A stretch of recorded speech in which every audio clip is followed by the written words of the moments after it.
नारायणं नमस्कृत्यं नरं चैव नरोत्तमं देवीं सरस्वतीं व्यासं ततो जयमुदीरयेत्। सविद्वार को छोड़कर आयो तेरे द्वार, श्री वृषभान की लाडली जरा मेरी ओर निहार। बोलो वृंदावन बिहारी लाल की जय। हरिवंश महापुराण की जय। श्री सूजी महाराज कहने लगे कि ऋषिवरों, वैशंपायन ऋषि कहते हैं कि हे राजन, भगवान श्री कृष्ण ने ब्रज में अनेक प्रकार की लीलाएं करी। भगवान श्री हरि की महिमा संपूर्ण ब्रजवासी नित्य प्रति गाया करते थे। अब भगवान ने छठी वर्ष में प्रवेश किया। भगवान 5 वर्ष के हो चुके हैं, मेरे गोपाल छठी वर्ष में प्रवेश कर रहे हैं। ततस्य प्रोग्रवयाश्रितो ब्रजे बभूष्टो पशुपाल सम्मतो गाचार्यन्तो सखिभिः समम् पदे वृंदावनम पुण्यमतीव चक्रत। छठे वर्ष में कार्तिक शुक्ल पक्ष अष्टमी के दिन भगवान ने गौचारण लीला प्रारंभ करी। भगवान जो है आज पहली बार गाय चराने के लिए जा रहे हैं। भगवान ने अपने पैरों में पादुका नहीं पहनी। मैया ने कहा कि लाला, सभी ग्वाल वालों ने पादुकाएं पहन रखी हैं, तुमने चरण पादुका क्यों नहीं पहनी? तब लाला कहते हैं, मैया, जब मेरी गाय पादुका नहीं पहनती तो मैं पादुका धारण क्यों करूं? भगवान ने संसार को ज्ञान दिया है कि गौ सेवा से बढ़कर के कोई सेवा नहीं है। स्वयं भगवान श्री कृष्ण ने गौ सेवा करी है, इसलिए गौ सेवा अवश्य करनी चाहिए। गौ सेवा करने से बड़े पाप ताप संताप दूर हो जाते हैं। जिस परिवार में गौ की सेवा होती है उस परिवार के वंश की वृद्धि हमेशा होती है। उस परिवार की वंश वृद्धि रुक नहीं सकती। घर में धन धान्य की बढ़ोतरी होती रहती है। गौ सेवा का ये अति श्रेष्ठ महत्व है। इसलिए बड़े से बड़े राजा ऋषि मुनि गौ सेवा अवश्य करते थे। भगवान अपने सुकुल चरणों के द्वारा वृंदावन को पवित्र करते हुए, ब्रज भूमि को पवित्र करते हुए गौ सेवा कर रहे हैं, गौचारण लीला प्रारंभ कर रहे हैं। भगवान बंशी बजाते हैं, गौओं को चराते हैं। इस समय वृंदावन की शोभा आज अपूर्व हो रही है, क्योंकि स्वयं कन्हैया वृंदावन के लता पताओं में नंगे पैर गौचारण कर रहे हैं। चित्र विचित्र पक्षियों के मधुर कलरव, नाना प्रकार के कलरव कर रहे हैं। मृगों के झुंड इधर उधर चौकड़ी भर के छलांग मार रहे हैं। शीतल मंद सुगंध वायु बह रही है। फल पुष्पों के बाहर से वृक्षों की डालियां झुक करके धरती को छू रही हैं। बिना ऋतु के ही हर ऋतु के फल हर समय पर भगवान की सेवा के लिए उपस्थित रहते हैं। यह देख करके भगवान मुस्कुरा करके भाई बलराम से कहते हैं, भैया देखो तो सही, ये सभी वृक्ष अपने सखा रूपी हाथ में फल पुष्प लेकर के पापों की निवृत्ति के लिए आपके चरणों में प्रणाम कर रहे हैं। जिन पापों से ने वृक्षियों ने प्राप्त हुई है, उन पापों की निवृत्ति आपसे चाहते हैं। ये भ्रमरों का कुल आपकी मंगल में कीर्ति का गान करता हुआ पीछे पीछे आ रहा है। जान पड़ता ये सब आपके भक्तों में मुख्य मुनियों के गण हैं। वन में छुपे हुए भी इन्होंने आपको नहीं छोड़ा। नेत्रगान मयूर कटाक्षपात द्वारा हिरनी मधुर मधुर स्वरों से कोकिलाएं आपका स्वागत गान कर रही हैं। आपके चरण स्पर्श से ये पृथ्वी तृण, कर स्पर्श से वृक्ष लताएं भी रन्न हो जाती हैं। इस प्रकार से भगवान अपने भाई बलराम की प्रशंसा कर रहे हैं। हे राजन, भगवान श्री कृष्ण वृंदावन की अनुपम शोभा से प्रसन्न होकर नाना स्थानों में अनेक प्रकार की क्रीड़ाएं करने लगी। कभी भ्रमरों के साथ गाते, कभी पक्षियों की बोली बोलते, कभी मयूरों के साथ नृत्य करते, कभी ग्वाल वालों के हाथ पकड़कर उनके साथ कुश्ती लड़ते, कभी थक जाने पर वृक्षों के नीचे गोपों की गोद में सिर रख कर के सो जाते। वृक्ष मूलाश्रयाश्रिते गोपो संगोप्य। कुछ ग्वाल बाल भगवान के पैर दबाते हैं, कुछ ग्वाल बाल पंखा झुलाते हैं, कुछ ग्वाल बाल फूलों की वर्षा करते हैं, कन्हैया की सेवा करते हैं। भगवान ग्रामीण जनों के समान लीला करते हुए बीच बीच में अपना ऐश्वर्य दिखाते हैं। एक दिन श्री रामा ने और गोपों ने बलराम और श्री कृष्ण से कहा, भैया यहाँ से थोड़ी दूर पर ताल नाम का सुंदर वन है। भैया पास में एक सुंदर वन है, उसके फल बड़े ही मीठे और सुगंधित हैं, जिनको खाने का हमारा मन ललचा रहा है। सुगंधी यहाँ तक आ रही है, उन्हें खाने की हमें इच्छा हो रही है, किंतु ढेनकासुर के कारण एक ढेनकासुर नाम का राक्षस उस वन में रहता है। उस राक्षस के भय से कोई भी मनुष्य उस वन के अंदर नहीं जा सकता। वो राक्षस सबको मार डालता है।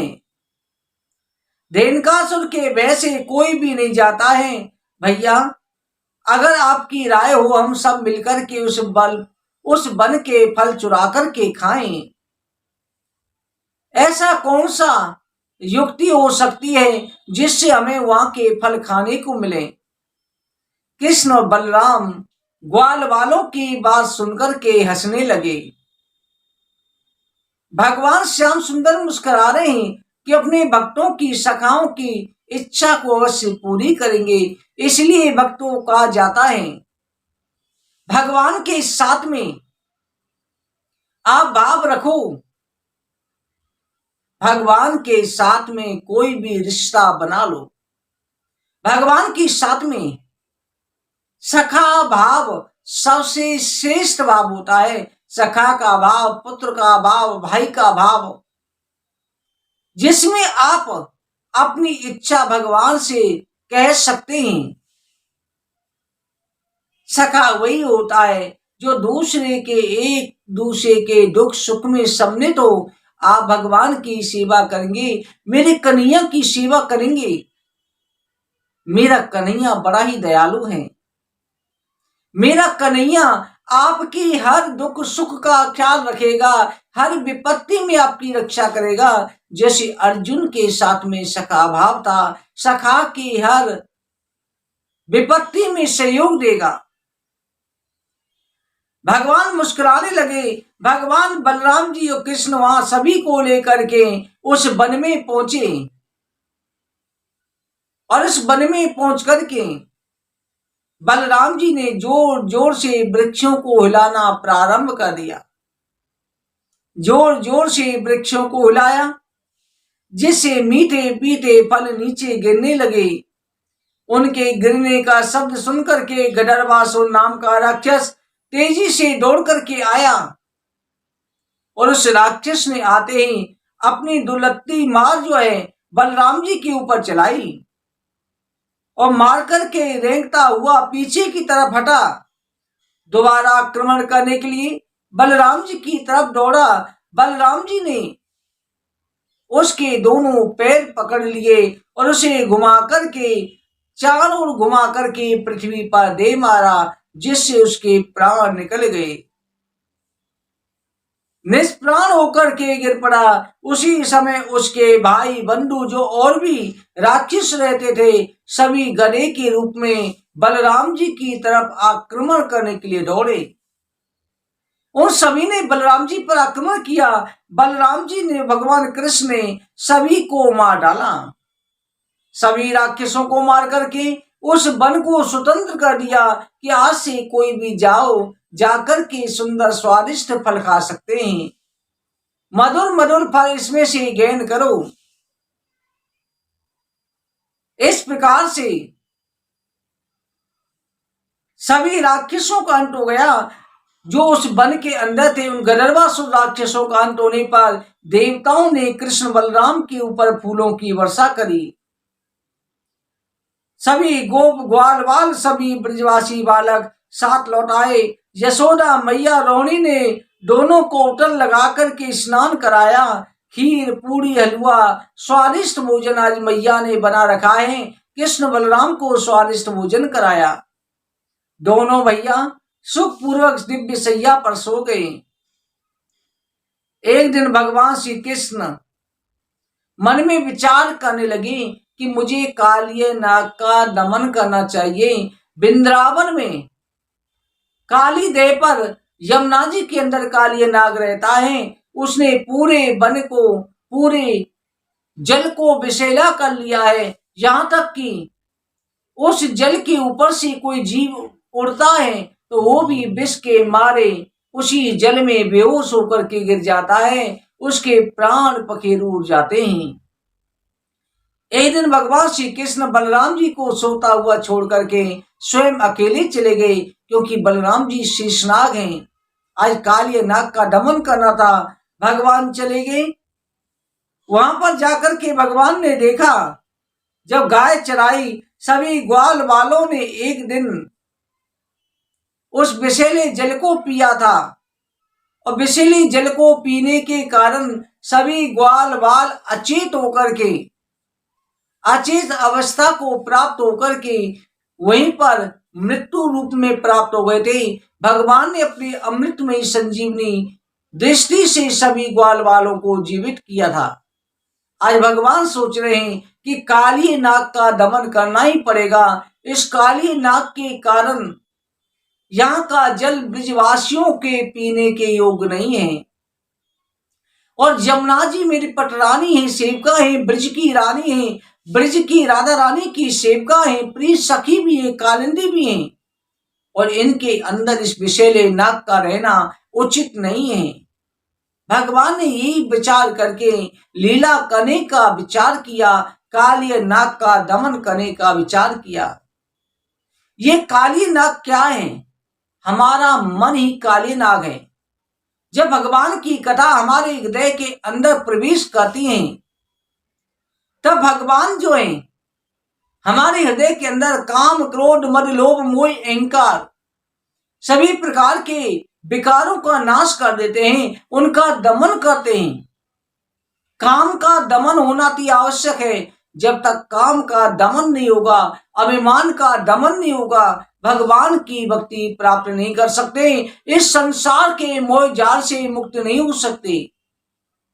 इसके लिए भगवत चरित्र भगवान की कथा सुनना अति आवश्यक है। भगवान श्री हरि की कथा अवश्य श्रवण करनी चाहिए। भक्तों, आज की कथा कहीं पर विश्राम करते हैं। आगे की कथा कल के अध्याय में वर्णन करेंगे। वृंदावन बिहारी लाल की जय। बोलो हरिवंश महापुराण की जय। जय जय श्री राधे, जय जय श्री राधे, जय जय श्री राधे श्याम।